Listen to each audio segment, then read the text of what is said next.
Trabalhadora da casa Janaína vai fazer o preparo de hoje. Boa noite a todos. Preparo de hoje do livro Vida Feliz, psicografado por Divaldo Franco, ditado por Joana de Ângeles, capítulo 65.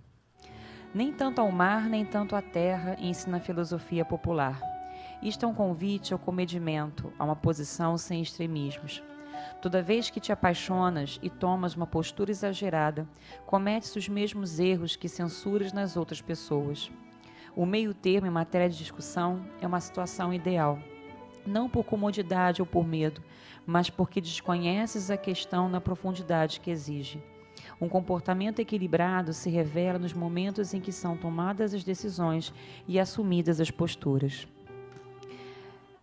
A omissão é um grande problema nosso, mas a omissão ela não pode ser confundida com a questão do meio termo. No universo, tudo se desenvolve, tudo se manifesta de uma forma dual.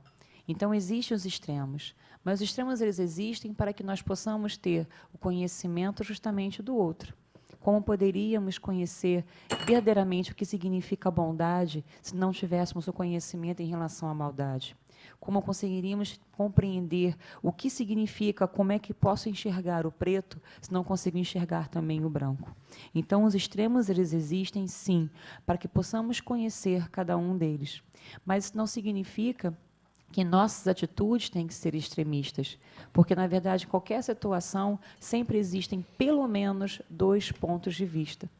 Não dá para total confiança em um só. Então, eu tenho que conhecer também o outro lado. Muitas vezes, aquilo que se parece como mal para nós pode ser um grande bem e vice-versa. Então, o conhecimento profundo da questão é necessário. Aí entra o meio termo. O meio termo não é ficar em cima do muro, na omissão de uma ação, na omissão de uma atitude, de um pensamento. Mas o meio termo consiste em conhecer um lado, conhecer o outro, ponderar e aí sim analisar e tomar uma decisão. Tudo que vem de forma apaixonada, tudo que vem de forma muito emotiva, o coração em relação à razão vai entrar em choque. E muitas vezes o nosso impulso, o nosso ato, assim, muitas vezes, né, sem pensar, quando nós agimos, podemos causar um dano muito maior. O instinto ele existe, sim, para as questões que demandam o instinto. A emoção existe, sim, para as questões em que temos que nos tocar. Mas as atitudes, as decisões, as nossas tomadas realmente de postura, têm que vir em cima de uma análise profunda, observando sempre, levando em consideração ambos os lados, e não apenas um só, e nem nunca em cima do muro. Nós, como conhecedores da doutrina, mais do que nunca sabemos que os grandes erros da humanidade foram cometidos por aqueles que se omitiram, por aqueles que se calaram, por aqueles que simplesmente se calaram porque não queriam se envolver, mas não porque calaram, porque esperaram o momento certo de pensar, analisar e tomar uma decisão. São situações muito diferentes. Que possamos ter isso em mente. Um bom Natal a todos, uma boa palestra. Fiquem com Deus.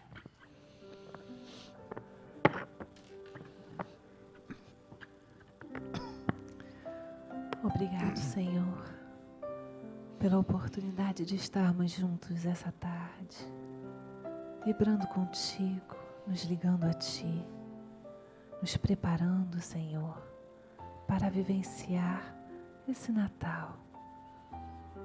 Pois nesse Natal, Senhor, estaremos contigo.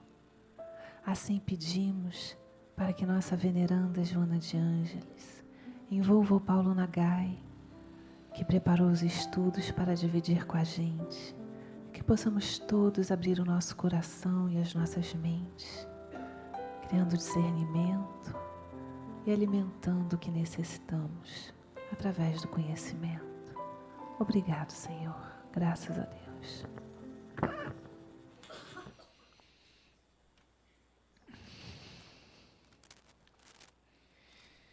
Uma boa noite a todos. Que Jesus nos abençoe mais uma noite de estudos. Hoje nós vamos conversar a respeito do livro Boa Nova, a lição Amor e Renúncia. Vamos dar um painelzinho só para a gente entender do que se trata aqui e desenvolver um pensamento em torno dos ensinamentos de Jesus. Nesse livro, Humberto de Campos narra conversas assim mais ao pé do ouvido com os apóstolos. E nesse caso aqui Jesus já tinha feito uma preleção à beira do lago de Cafarnaum e foi para a casa de Pedro, e ali aquela conversa mais íntima.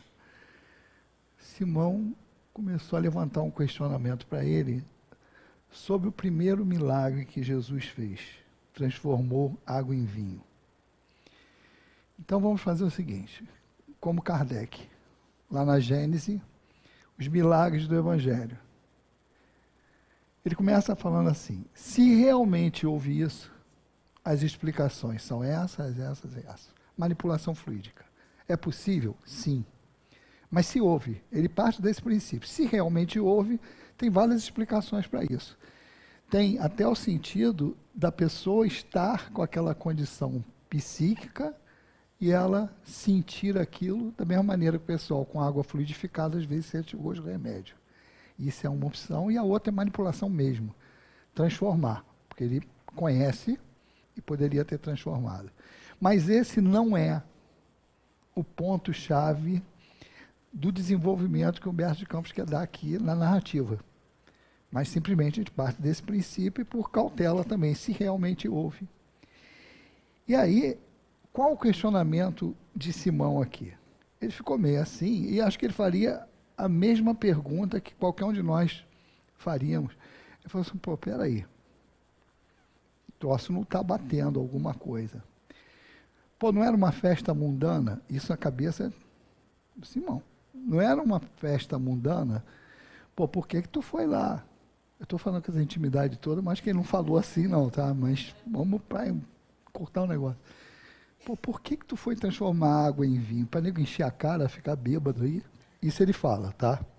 Para embriagar. Ele fala assim, vou até botar aqui para não ficar. Ó. Não se tratava de uma festa mundana, o vinho não iria cooperar para o desenvolvimento da embriaguez e da gula. Então ele falou realmente, falou, nem vai ficar bêbado. Só que ele falou diferente. É um questionamento que qualquer um de nós faríamos se o nosso pensamento fosse esse. Aí vem algo que eu não vou me estender, que é polêmico, mas a gente não pode deixar de fingir que não viu. Olha a resposta de Jesus aqui, ó. Primeiro Jesus entendeu o que ele queria dizer, sorriu. Simão, disse ele, conheces a alegria de servir a um amigo? Primeiro ponto aí é a situação numa boda. O vinho, quer dizer, os donos da casa, se acabasse o vinho, era um vexame. Não é uma coisa você dar uma festa, acabou a comida. Quer dizer, o vinho era um dos aspectos.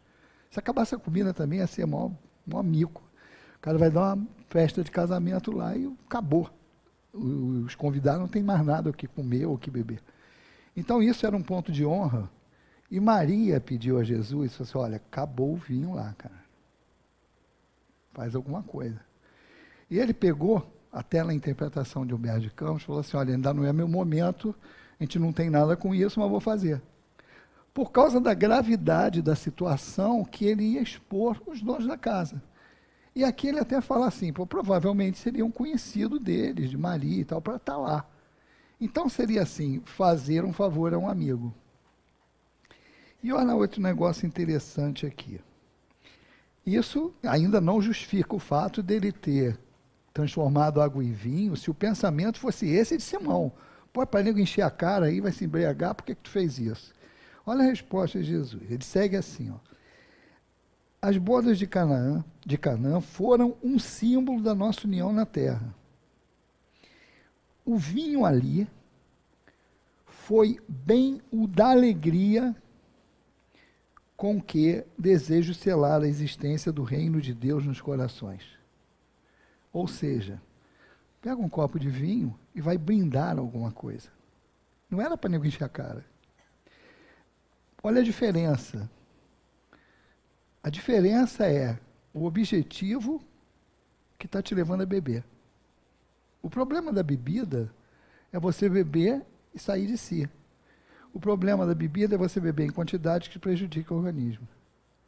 Tanto que os médicos falam assim, ó, que isso também é toma um copinho de vinho para o coração. Quem gosta de vinho, toma. E tem a justificativa que é para o coração. Mas é um negócio assim, uma tacinha. Eu não gosto de vinho. Por isso que eu falo muito à vontade que eu não gosto de beber mesmo.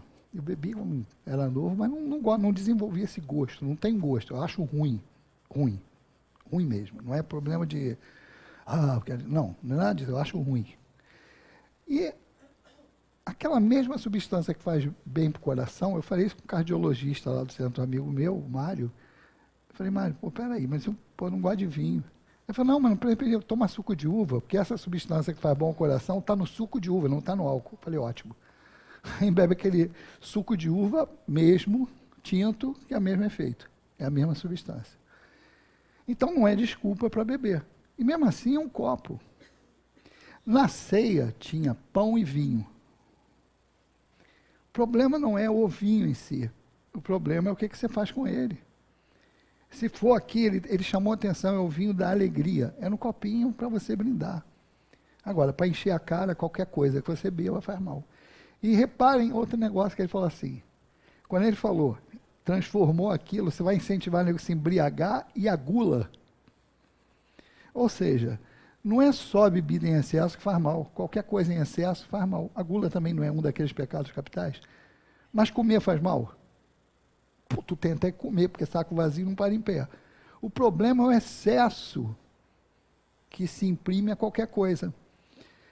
Quando ela falou a paixão, é isso, a definição espírita é muito clara. A paixão é tudo aquilo, todo sentimento ou qualquer atividade que se acresce ao normal. É o excesso. Então, se você comer em excesso, faz mal. Da mesma maneira, se você beber em excesso, faz mal. Agora, é claro, você analisar a substância, ela é tóxica, ela cria dependência, aí vai outras coisas. Mas você dizer que o cara tomar um copo de vinho, pecador, aí tem que parar com a hipocrisia. É dizer que só ninguém bebe. E olha que eu falo muito à vontade, porque eu não bebo. E isso é um negócio muito estranho. E é um ponto que realmente, se você começar a falar isso, é igual aquele negócio de comer carne ou não comer carne. Mas é um ponto polêmico, mas aqui, se você quiser olhar com isenção, ele está simplesmente colocando assim, olha, não, eu coloquei aqui, por quê? Porque para favor ao amigo, que aquilo ali ia ser um desgaste para ele, uma vergonha, e eu coloquei ali e estamos celebrando. Ninguém está aqui para ficar bêbado. Agora, quem vai se exceder, o problema é de quem? De quem se excedeu. Vamos botar um excesso aqui, só para a gente entender melhor isso e fixar. Será que Jesus multiplicaria? Você tem festa hoje, festa de bandalha, que nego serve cocaína na bandeja. Todo mundo sabe disso, que tem festas, às vezes sai aí no noticiário. Se fosse uma festa dessa, Jesus multiplicaria? Entendeu a diferença? É bom levar para o extremo, porque a gente vê bem do que se trata. Uma coisa é aquilo ali em excesso prejudicar. E outra coisa é ela, em qualquer condição, ser um tóxico. E a bebida a gente sabe que é. Então é algo para ser cuidado. Aí vamos aproveitar que a gente já tocou nisso e falar, os nossos jovens, hoje, é incrível. A gente vê cada vez com idades menores e tomando álcool assim como se fosse algo normal. E qual o perigo disso? Porque é uma droga consumida em excesso, que é aceita socialmente. Então todo mundo deixa. E por incrível que pareça, a gente pega às vezes pai, isso é um crime. Pegar uma criança, toma, e dando cerveja para a criança pequenininha, bebe aqui com o papai. Cada um sabe o que faz, mas tem que lembrar que vai responder por isso, pela responsabilidade que tem em cima do ato. Então é algo que a gente tem que cuidar como isso. Mas o que eu quero colocar aqui é que, se o cara tomar isso aqui, tudo bem. E a gente, às vezes, não vê isso. Eu vou contar um caso que aconteceu, para ilustrar até isso. A gente estava fazendo um encontro de mediunidade, num local aí, a viagem era fora do Rio, e lá no momento tinha o preparo do médium. Então, quando está se falando consumir álcool, tem que, é claro, no dia de trabalho, não só o álcool, mas comer muito.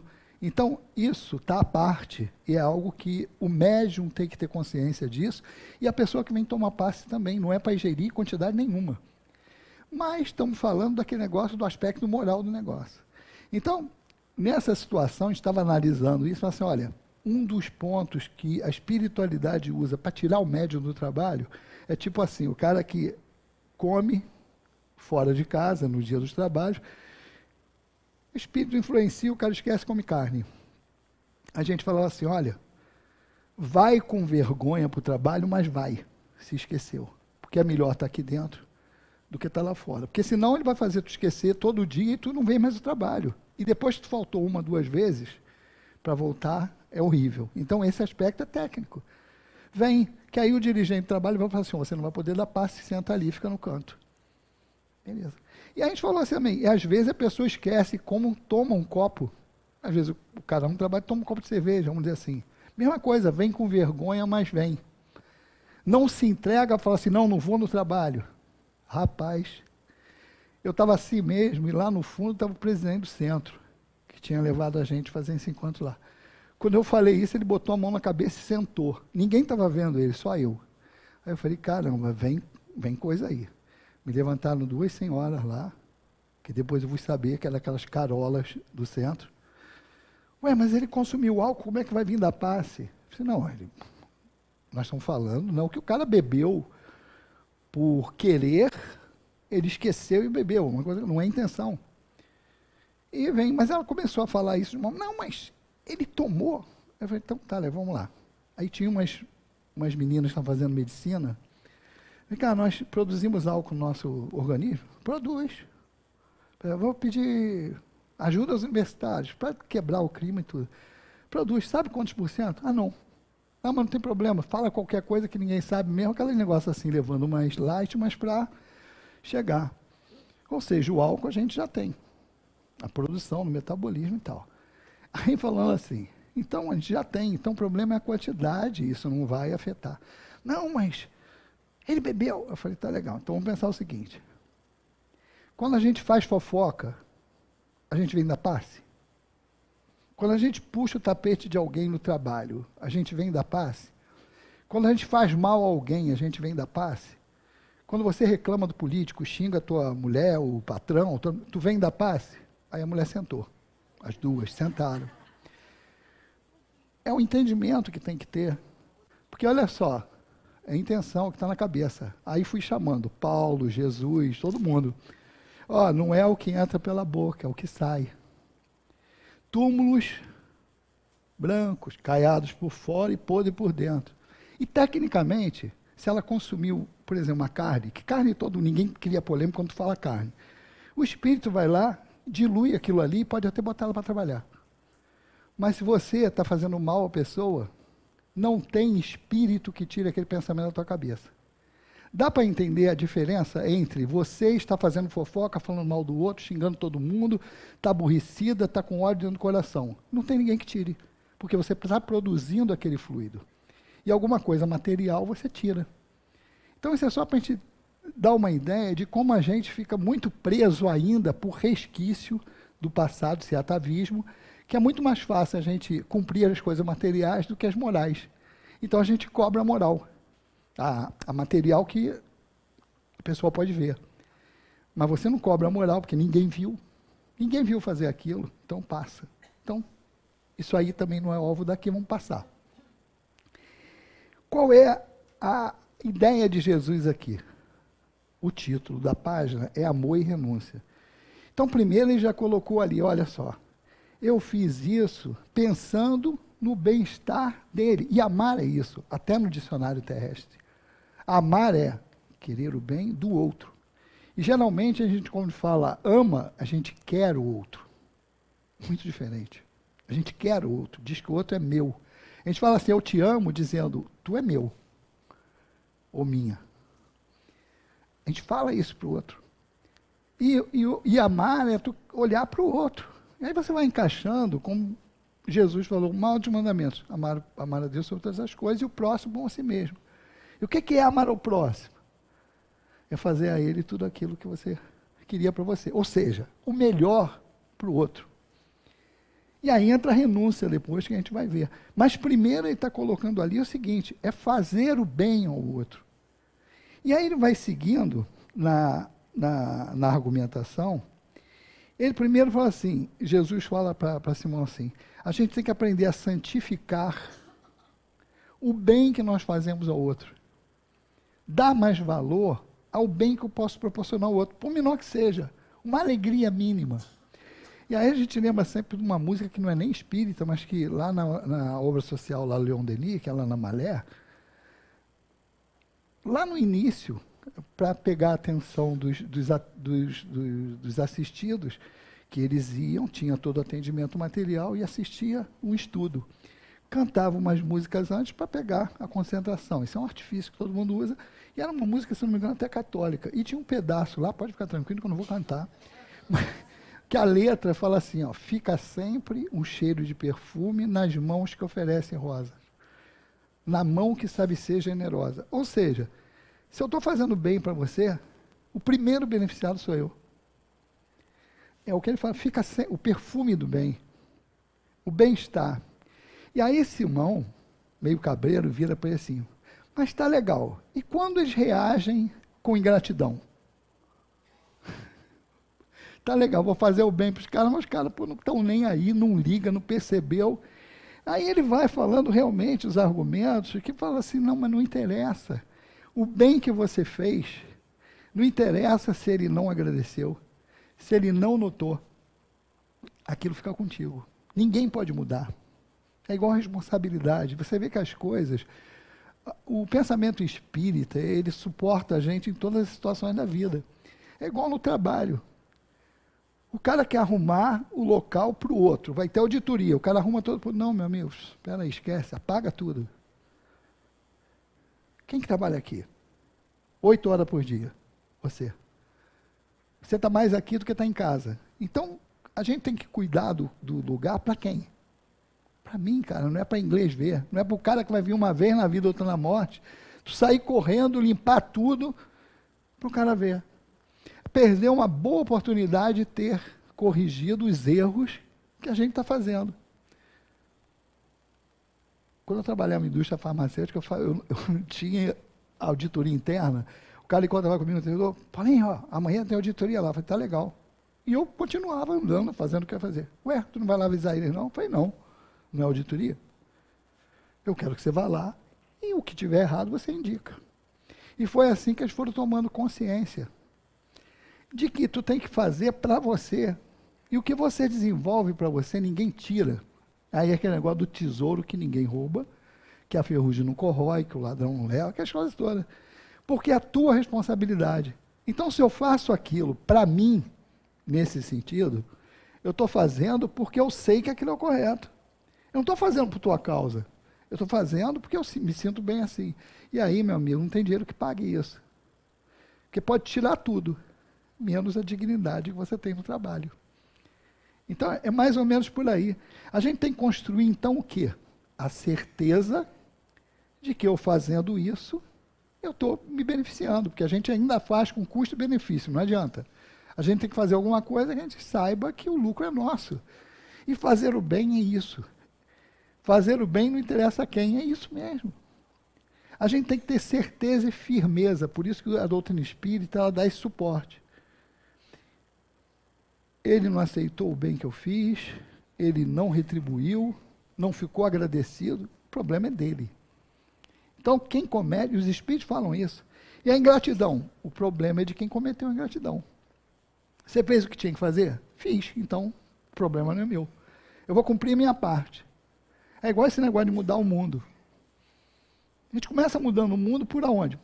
Por nós. Eu não posso mudar você, nem você pode mudar. É uma ilusão. E o nosso erro até hoje é esse. Quando a gente quer mudar o mundo, a gente parte para fora da gente. Quando os espíritos sempre falavam, não, ao invés de botar as armas contra um pretenso inimigo externo, volta para dentro dos maiores inimigos que nós temos, que está dentro da gente. Qual é? Orgulho e egoísmo. Que está embaixo de tudo. Está na base de qualquer coisa. Então você vê, e Jesus vai conversando com ele pacientemente, fala assim, não, cara, não tem, ó, tem que fazer. Vamos desenvolver isso. E ele fala assim, Pedro, o amor verdadeiro e sincero nunca espera recompensas. A renúncia é o seu ponto de apoio. Aí entra a tal da renúncia. Como? Porque se eu estou fazendo isso para o outro, sem pensar em retorno, provavelmente eu estou renunciando a alguma coisa. E nós não vou dizer que nós não aprendemos, vamos dizer assim, nós ainda não dominamos com maestria a arte de renunciar.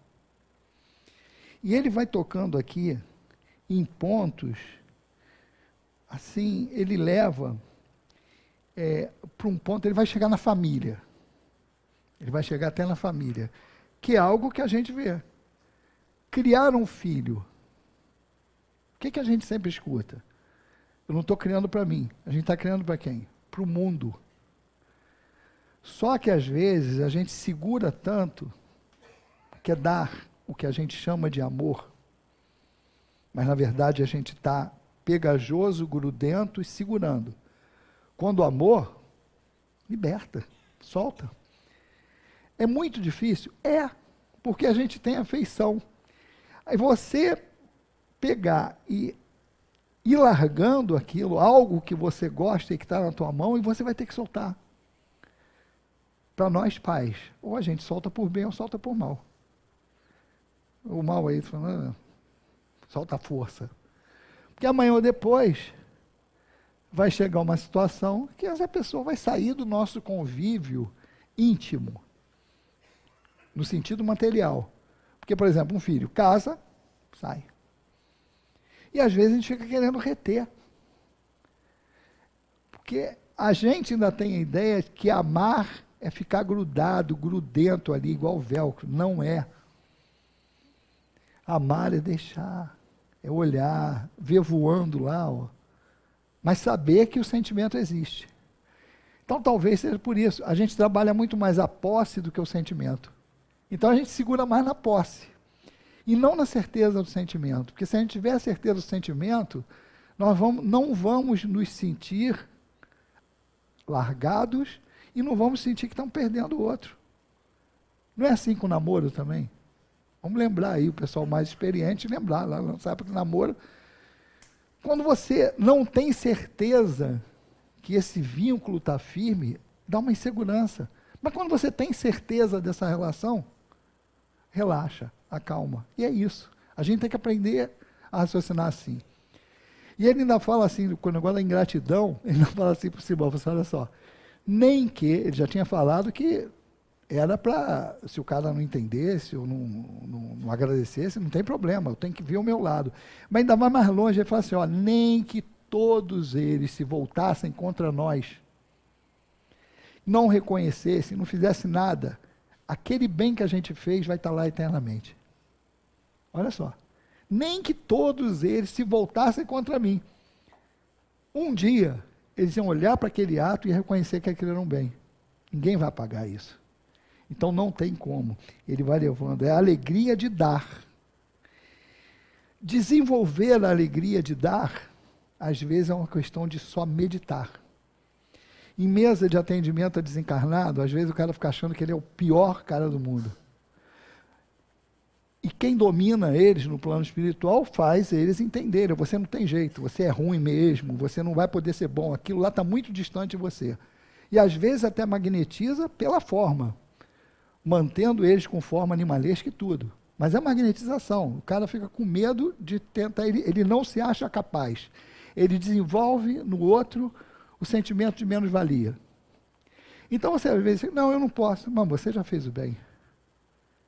Aí você puxa lá na memória do cara, nunca, você não, aí coisa simples. Cara, você nunca deu presente para ninguém? Geralmente tu vai falar, é filho ou mãe. Para o teu filho? Não, já dei. Lembra daquilo? Aí tu faz ele voltar para aquilo e fala assim, ele gostou do presente? Pô, aí muda a feição. Pô, adorou. Porque ele lembra da reação daquele que ele presenteou. Foi bom aquilo? Foi. O que você sentiu? Uma alegria. Aí tem que chamar atenção para a pessoa assim, olha, quanto tempo faz isso?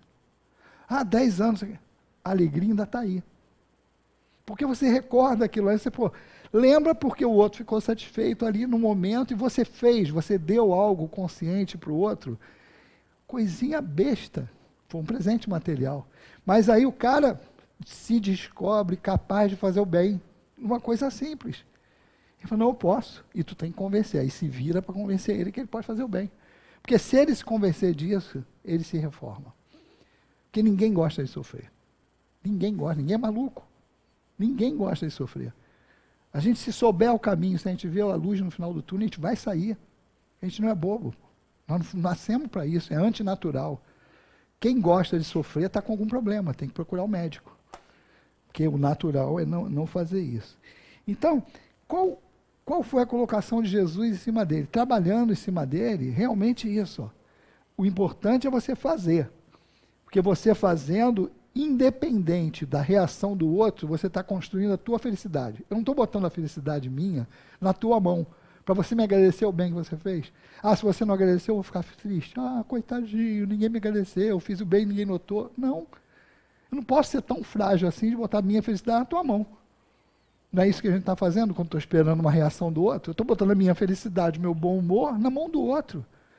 E eu tenho que meditar, entender a circunstância e me convencer. Não, eu tenho que fazer isso porque é bom para mim.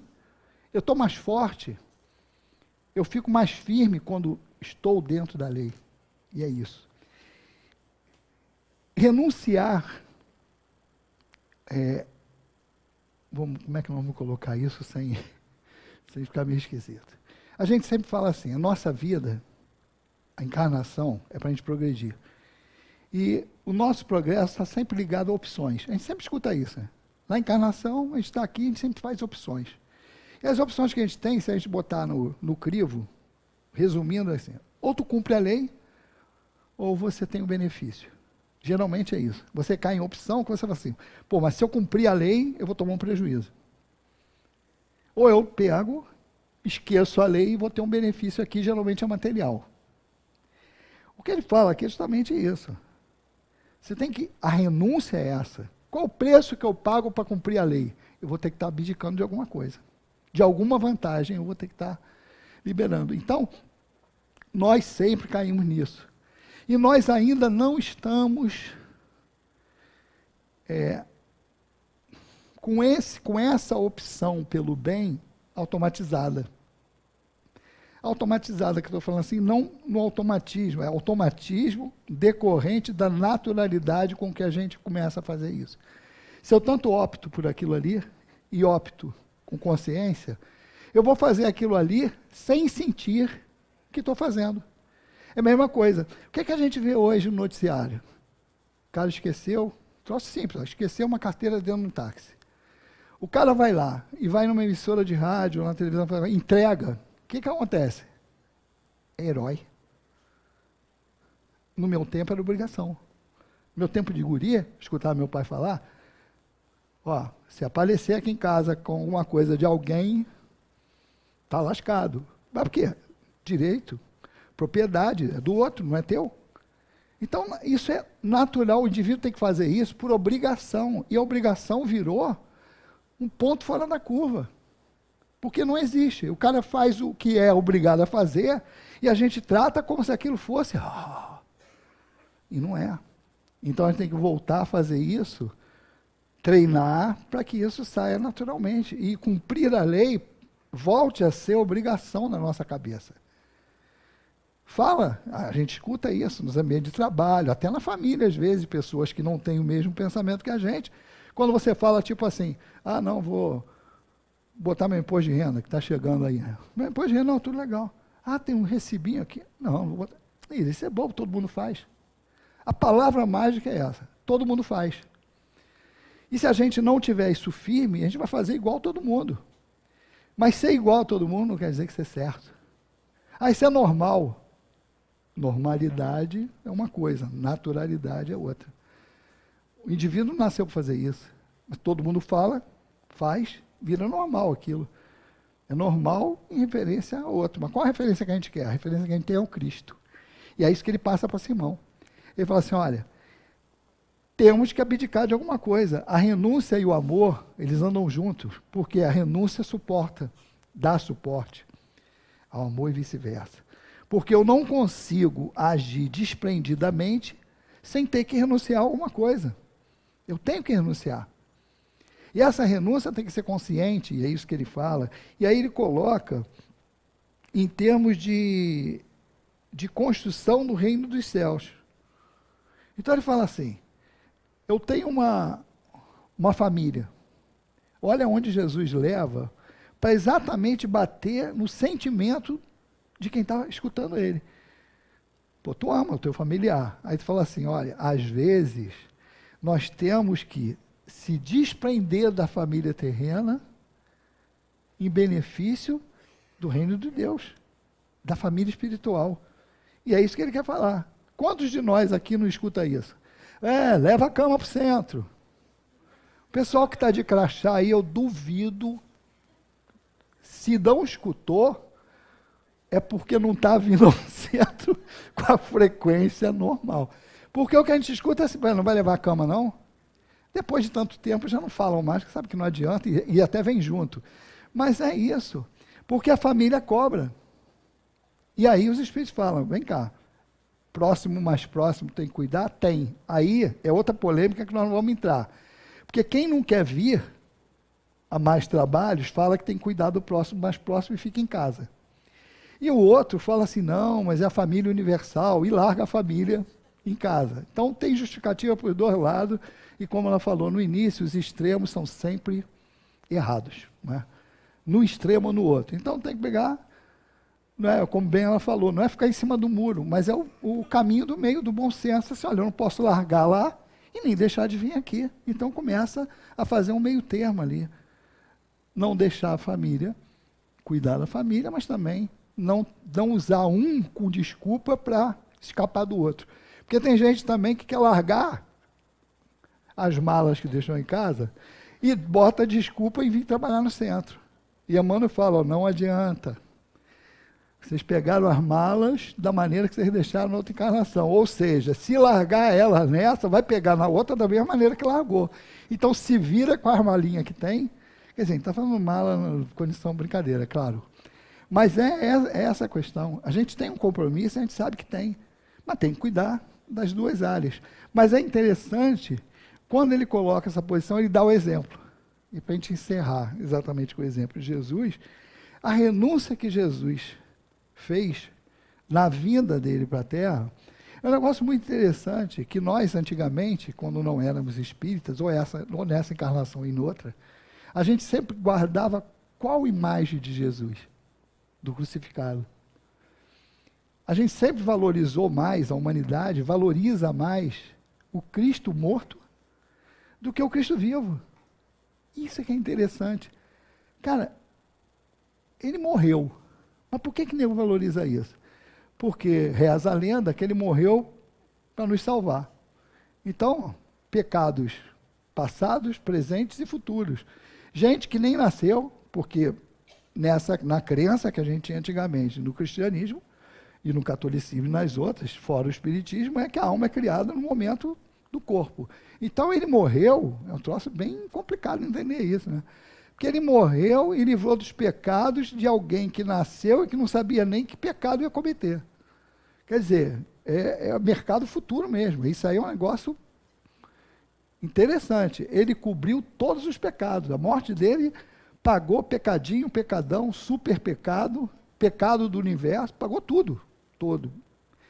E quando a vida dele é que é o grande legado. Então, quando a gente entra no Espiritismo, a gente aprende a ver Jesus, o Jesus vivo.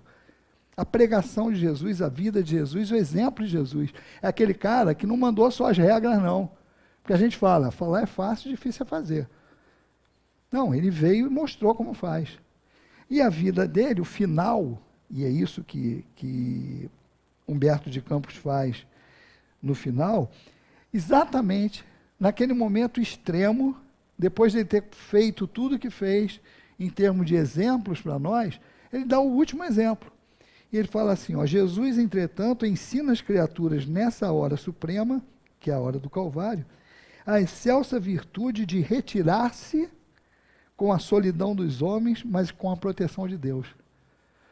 Entre aplauso dos homens e Deus, ele ficou com Deus. Ficou na dele lá. A gente lá gritando, primeiro lá, Barrabás, Barrabás. Não se iludam, a gente estava lá. Que coisa, né? A gente tem que entender isso, porque às vezes a gente aponta lá para trás como se fossem os outros. Mas não, provavelmente fomos nós. E nessas opções, ele falou assim, não, tudo bem. Ele estava consciente do que estava fazendo. Ele largou, se deixou imolar naquela situação, porque pela plena confiança na justiça divina e a missão a qual ele se propôs. E ele encerra assim, ó, no momento do Calvário, Jesus atravessa as ruas de Jerusalém como se estivesse diante da humanidade inteira, sem queixar-se, ensinando a virtude da renúncia por amor ao reino de Deus, revelando por essa a sua derradeira lição. Então, até o final da vida, da encarnação, da passagem dele aqui na Terra, foi dando exemplo para nós de amor e renúncia. Amor a nós e renúncia a tudo quanto é coisa. A riqueza, ao poder, a tudo. Mas por quê? Por causa de um objetivo. Como ele é o nosso modelo, o que a gente tem que fazer? É claro que a gente não tem as virtudes que Jesus tem no nível que ele tem. Então, como a nossa virtude está abaixo e bem abaixo da dele, o que vão se exigir, o que vai ser exigido da gente é proporcional à virtude que a gente tem. Entra aquilo, a ninguém é dado um fardo maior do que pode carregar. Mas isso não quer dizer que nós não tenhamos que demonstrar a nossa renúncia em muitas situações. Exemplos do dia a dia, quando a gente fala, ser honesto hoje em dia é uma luta dessa. Você tem que renunciar a algumas coisas, no sentido do bem material, da vantagem, em detrimento ao que a gente acredita, que é exatamente implantar o reino do céu na terra. Porque não adianta eu querer implantar o reino do céu nos outros, apontando o erro do outro, ele está errado, malhando, porque a gente faz muito isso. A gente critica, mas não contrapõe solução. A gente tem que acostumar a fazer isso. O planeta Terra não vai sair de provas e expiações para um planeta de regeneração se nós não fizermos isso. E o caminho que a gente tem está claro. A doutrina espírita está aqui. É um apoio que nós temos com esses oportunidade de estudo aqui que não falta, de entendimento. A gente tem que entender a lei, entender como funciona, e depois fazer o mais difícil, que é pegar aquilo ali e transformar isso em ação. E para isso precisa convicção. Ninguém renuncia se não tiver certeza do porquê daquilo ali. E todos nós estamos dentro da casa espírita porque nós somos assim. A gente precisa do convencimento, a gente precisa da razão apoiando o coração. Porque senão a gente não faz. Mas nós temos, como se diz, a faca e o queijo na mão. Então que nós possamos mirar, que é inevitável também, que todo final de ano a gente faz isso, e os espíritos até falam isso para a gente, tudo bem, às vezes o pessoal fala, tem que fazer isso todo dia, tá, mas faz parte do calendário terrestre isso. Então é mais uma oportunidade, mais um ano que tem de balanço, de concentrar as nossas forças para o ano que vai entrar e tomar resoluções amorosas, balancear as atitudes que a gente tem que ter, as renúncias que nós vamos cometer com essa certeza, com essa segurança, para fazer a nossa vida melhor. Porque nós, os homens, só são infelizes se afastam da lei de Deus. Isso a doutrina espírita deixa muito claro. Que Jesus nos abençoe, um bom Natal e um 2017 pleno de trabalho e de estudo para todos nós.